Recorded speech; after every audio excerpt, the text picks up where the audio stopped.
ফুটন্ত গরম তেলে কাঁচা চাল দিয়ে চাল ভাজা বানিয়ে নিন। বিকেল সন্ধ্যা গরম গরম চাল ভাজা গরম গরম চা নিয়ে সাথে সুন্দর খাওয়া যায়। তো বন্ধুরা, আজকের রেসিপি চাল ভাজা। তো এদিকে দেখুন বাসমতি চাল নিয়ে নিয়েছি কিছুটা, আর এখানে সামান্য একটুখানি নুন নিয়ে একটু ভালো করে মিশিয়ে নিয়ে আমি 1 থেকে 2 চামচ মানে একটা আইডিয়া করে দিয়েছি, চামচ দিয়ে মেপে দিইনি, আপনারা চাইলে মেপে দিতে পারেন। আমি কিন্তু জলের বোতল দিয়েই দিয়েছি একটা আইডিয়া করে। রেস্টে রেখে দেবো 20 মিনিটের জন্য। তো ভালো করে নাড়াচাড়া করে 20 মিনিট রেখে দিয়েছিলাম ঢেকে। 20 মিনিট বাদে দেখুন কতটা মচমচে হয়ে গেছে, মানে জলটা চুষে নিয়েছে।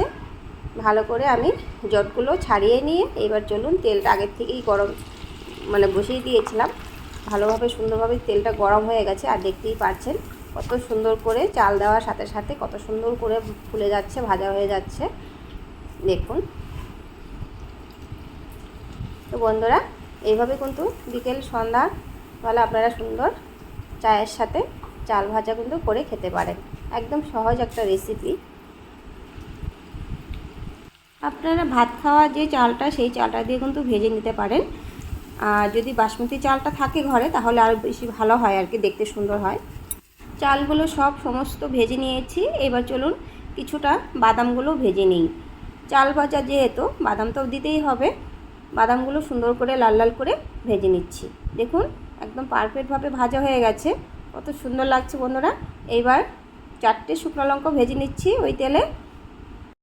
এবার কিছুটা কারি পাতাও ভেজে নেব। কারি পাতা তো অবশ্যই লাগবে। কারি পাতাটা ঘরেই ছিল আমার, ফ্রিজের মধ্যে রেখে দিয়েছিলাম। ফ্রিজে আপনারা প্লাস্টিকে বেঁধে রেখে দেবেন, অনেক দিন যায়, ভালো থাকবে, টাটকা একদম। দেখুন বন্ধুরা, কারি পাতাগুলো সুন্দর ভেজে নিলাম, সমস্ত কিছু ভাজা হয়ে গেছে। দেখুন কত সুন্দর লাগছে দেখতে, খেতে কিন্তু দুর্দান্ত লাগে বন্ধুরা।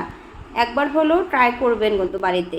এবার বন্ধুরা বাটিতে কিন্তু আমি ঢেলে নিচ্ছি।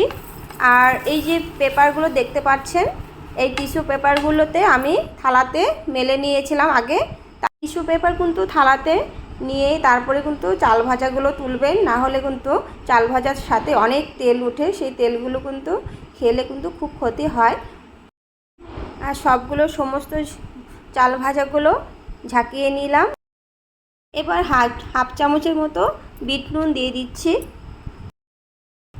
হাফ চামচের মতো দিয়ে দিয়েছি চাট মশলা।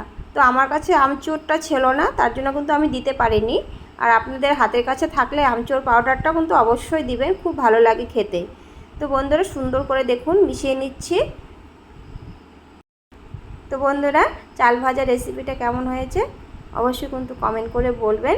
আর যদি ভালো লাগে একটা করে লাইক দিতে কিন্তু ভুলবেন না।